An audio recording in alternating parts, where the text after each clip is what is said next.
Okay, so in today's video, I want to talk about some TASKRABBIT tips or independent handyman woman tips that I have for you, or basically things that I've done to get consistent leads for the most part. And I want to say consistent because some days are slow because of the economy or because of whatever is going on in your state, but these are the things that I've done to get pretty frequent referrals, fairly consistent jobs from TASKRABBIT.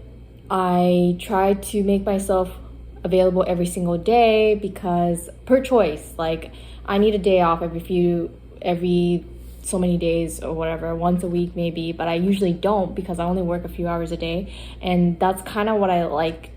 Like that's the kind of schedule that I want. I want to just work every single day, but a couple hours a day. And with that in mind, by doing all these things that I've been doing, I have been getting consistent leads. But yeah, anyway, it's gonna start with me talking in my car because it was a busy day today, but I want to finish it off with other tips just as important, other things that I do that I think that you should consider implementing if you are struggling to get consistent clients. Hello. I'm sitting in my car with the AC on because we are entering into another heat wave here in California. Like things are reopening here in California, so people are, I'm sure, going out and about. So like yesterday, I just had one job and I expanded my work area like 30 miles radius from my home, and I still wasn't only able to book one job at 10 o'clock and that was it. And then today is a Saturday and I was able to book 3 jobs, 1 through TASKRABBIT and 2 through my business. This might be too specific to TASKRABBIT, but I know I have a lot of TASKRABBIT viewers. So in the job description of your TASKRABBIT profile, do this on your computer so you don't have to abide by the word count, and type in as many useful things about your work experience. Like I wrote that I went to trade school for carpentry, construction, and plumbing. Even though I've only gone for 2 semesters in totality, I do not specify that, and that I didn't get a certificate and complete a full 2-year certification program, but I don't specify that. I just say I have gone to trade school for plumbing and carpentry. Obviously, we're still going through a pandemic. A lot of people are vaccinated, but for the longest time I was writing, as a commitment to your safety, I will be wearing a mask, gloves, and shoe guards to perform your task.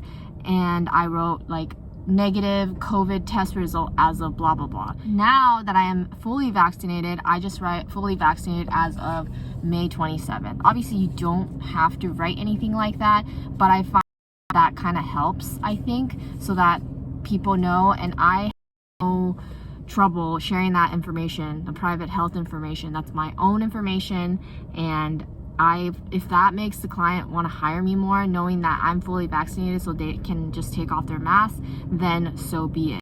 Another key thing that I've always noticed, and I've noticed when I was trying to find a handyman for this that I used to work for, my 9-to-5 a couple years ago, is that handymen, people in the trades, not to bash them or anything, but people are late. They are late. They are late in responding. They are late in showing up on time. They'll give you a very time. And I get it. Like things go over the time that you expected, and it's understandable, but outshine all of them, your competition, by showing up right on time. Some other tips in no particular important order. I have business cards that I pass out at the end of every job, and I just say, instead of bashing the app, being like, I'm trying to get off TASKRABBIT, here's my card, hire me directly, I say, if you have trouble finding me in the app in the future, here's my card, and I just leave it at that. I used to say I charge a lower rate to like undercut TASKRABBIT that way, but I don't want to discuss money right then and there, so I just say, if you have trouble finding me, here's my card, feel free to text me. And then in the closing message, so this is specific to TASKRABBIT, you have a closing message area when you send the invoice where you say thank you for hiring me, blah blah blah. But in that long message, I say thank you so much for hiring me, it was a pleasure working with you, And I also offer all these categories even if they hired me for a category that is in that list.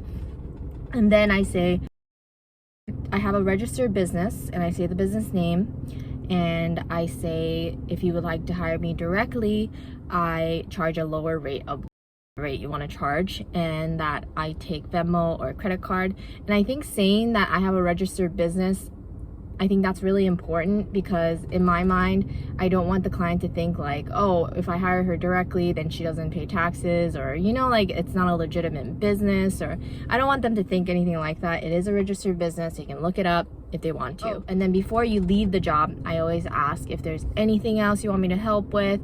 Obviously, if like I've mentioned before, you know, you don't have time for it, whatever, but I think it's so important, at least like it gives them an opportunity to think about anything else they might want done, anything else that they might have like pending. And even if you don't have the supplies to help them right then and there, they'll consider bringing you back on another day. And you can also open the conversations to other things that they might have in mind that they want done that you could help with. I always end it with all cap, thank you, exclamation point. You know, like we forget that, I don't know, I just feel like people in the trade sometimes are not over communicative and like, you know, appreciative of the services that people hire us for. Does that make sense? Like that people hire us, and you know, it's just good karma. You put the good energy, like grateful energy out, and you'll get appreciative, kind, and good energy people back. Now, I took a shower because I was really stinky because it was a really long day, but I changed. I also want to mention another thing that I do is for yourself, you can wear whatever you want, and you want to be comfortable, you want to wear a t-shirt, shorts, whatever, go ahead. But I feel more professional, I feel more put together when I'm wearing something that I'm not showing any of my tattoos. So I wear sleeves, but it is extremely hot in the state that I live in, so I wear long sleeves but thin. You've seen it in many of my videos. I was wearing all black in the beginning with always the jacket, like a light jacket with all the pockets and whatever. Now that I have a work apron, I just wear a long thin sleeve. The white ones I got from Amazon for like $12. The gray ones that I have that are like softer, I got from Target for $8 each or something like that. And then on my butt, on my legs, I sweat a lot, so I don't want to be wearing where like the stains are very noticeable. I find that the color pants that do not expose how much I sweat are black pants. So I usually, going back to my little notebook, as I was saying, to be grateful and thankful, make sure you say thank you so much before you leave. Personable, I'm not personable, I'm extremely shy. When it comes to furniture assembly especially, I cannot have a conversation while I'm paying attention to the manual. So I'll try to be as polite and friendly as possible, but I'll get right back to it, you know? And a lot of my clients, which happen to be female, are very like susceptible to that, and they'll see it like, okay, I'll leave you alone. Like I never have to say it, and I know that I'm not like pushing them away. I just want to make sure, like, you know, I can't talk and work at the same time. And then I've had clients in the past that were like having conversations, especially about dogs. We get really into it and whatever, and then I'll start drilling something, and then they're still talking. So if it's their turn to talk, I'll like not drill yet. And then as soon as they take a pause, and I'll drill, and then I'll stop. You know what I mean? Like just to kind of like hint at like, hey, I'm on the clock for you. I want to get this done as fast as possible and as, you know, as accurate as possible. But if you're talking to me, it's kind of like difficult. So it's important to build a connection with the person, right? Because you want them to trust you, and you want them to want to have you around to hire you consistently. But you also want to make sure that you do the sole purpose of why you were even called to this house in the first place is to complete the job correctly. So yeah, another important thing that I feel is it is not something that most tradespeople do when they go into like home repair jobs or whatever, is to show your final work. And that, like, if I'm assembling something in someone's bedroom, if I'm done with it, I'll say, hey, do you want to check out what I've done or whatever? I won't just like grab my things and go. I want to make sure that they see what I've built and they're satisfied with the final result. And that goes for a plumbing job, especially. Like if I would fix the running toilet, I would check it and flush it many times. And once I know that it's fixed, I will have the client come and see it. And I know maybe that's not like common practice, but I want to do it that way. I want to make sure if the client has any questions, I can explain or I can answer them. And I think that's really helpful for most people, you know? And I think they love that. And when it comes to other things, you could always ask them right then and there. Like if they look like not really happy with where they said they wanted this picture to be hung or whatever, then suggest like, okay, if, based on what they look like, what their facial expression is, like, do you want me to move it up? Do you want me to move it to the left? Whatever. Like that goes towards making them more happy, and that goes towards your hourly. So might as well ask. But I want to reiterate it again, that there are slow times, and I don't know if all the things that I'm doing is part of the formula to always equal consistent leads. I don't know. But I think that all these things that I've been doing, they're helpful in making my clients trust me to have me come back, because I have a lot of returning clients. And I, personally enjoy seeing that reaction when someone's super happy with what I've done. So I want to make sure that I continue to do that, to do my best, to work as hard and quickly and efficiently as possible. But there are slow weeks, there are slow weeks and slow days, and that's just the economy. that's just how the market works, Sometimes it's just out of your hands. So keep that in mind if you are losing hope. One last advice. If you have a difficult client, do not ghost them. Obviously, in my opinion, I will never ghost somebody. Like, I just take a little bit longer to respond. If I like a client, I will respond right away. Like, no matter what time of day, I will respond like within minutes. If I can, obviously, if I'm not already with another client. But if I've had a weird experience with you, or you are very not respecting my time, like canceling last minute multiple times, like that, like an example like that, or made some kind of remark about my pricing or whatever. The pricing is there. It is what it is. If you don't want to hire me for the rate that I charge, do not hire me. Do not call me back, because my rate will not change. I have not charged people all the time. I have given people discounts. I've given a lady $100 off. I have, because I can do that. I can do whatever I want with my pricing.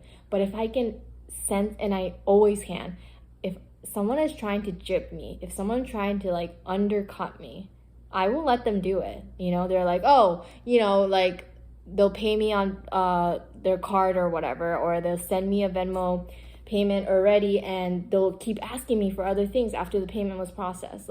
I'll still do it, I'll try to rush through and tell them, hey, I gotta go now, whatever. But if you do that to me, when you try to hire me again, you will not hear from me very quickly. But I will not ghost you, obviously. I don't want to be that disrespectful, but that's what I usually do. I don't respond as quickly to clients that I don't really like. And it is what it is. You're going to have that instance. I wanted to read off what I actually write on my TASKRABBIT profile, and also on my website. Although on my website, it's a little bit more concise. I want it to be very clear, and it's not paragraphs under paragraphs. Do what as you wish with this information. If you want to copy word for word what I wrote, go right ahead, but it's gonna sound very weird if you're talking to the client in such a way and you don't sound like the way that I write, because you copied it off of me. But I want to help you. I want everyone to be successful, especially the females out there. Like, I know there aren't enough female handywoman, female tradespeople out there, because a lot of my clients are like, you were the only girl there and I just don't feel safe having a man coming into my house, whatever. So for that reason, I want to like bring people up, obviously. That's why I'm making this video. 218 is the most, so I'm going to read you how I wrote the furniture assembly job.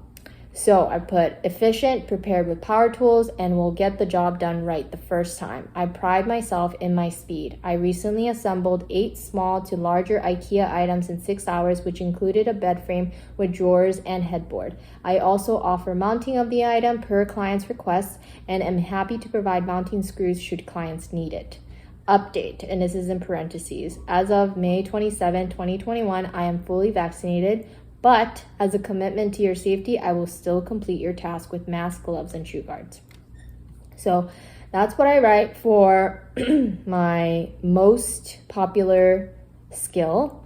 And then just to be specific, I'm going to read you my plumbing, which is my highest rate.